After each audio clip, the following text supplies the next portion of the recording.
ഇന്നേ നമുക്ക് മത്തയില കൊണ്ട് തോരൻ വയ്ക്കാം.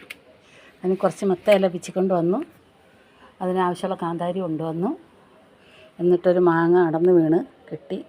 എനിക്ക് പൂളി തിന്നുന്നതിനേക്കാളും ഇഷ്ടം ഇങ്ങനെ കടിച്ച് തിന്നുന്നതാണ്. മാങ്ങ നല്ല മധുരമുള്ള മൂവണ്ട മാങ്ങ, അത് സൂപ്പർ മധുരം.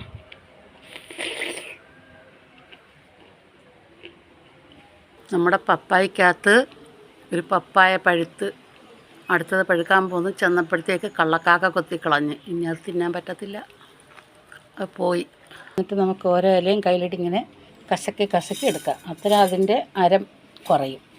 ഇലയിൽ നിന്ന് ഓരോന്നെടുത്ത് ഇങ്ങനെ കസക്കി ഇടുക. എന്നിട്ട് നല്ല ചെറുതായി കഴുകി അരിഞ്ഞ് നമ്മൾ സാധാ ഇല തോരൻ വെക്കുന്ന പോലെ. അപ്പോൾ ഇതിൻ്റെ ഈ തലപ്പും ഈ പൂവൊക്കെ എടുക്കാം. മുട്ട് എന്നിട്ട് നമ്മൾ കടുക് താളിക്കുന്ന സമയത്ത് 2 അരിയോ അല്ലെങ്കിൽ പരിപ്പോ ഉഴുന്നോ നമ്മുടെ കയ്യിൽ എന്താ ഉള്ളതെന്ന് വെച്ചാൽ അത് ചേർത്ത് മൂത്തതിന് ശേഷം നമ്മൾ തോരൻ വയ്ക്കുന്ന പോലെ വെച്ചെടുക്കണം. ഭയങ്കര രസമാണ്, നല്ല രുചിയാട്ടോ. എല്ലാവരും ഇങ്ങനെ ഉണ്ടാക്കണം. വയ്ക്കുന്നത് എല്ലാവർക്കും അറിയാമല്ലോ.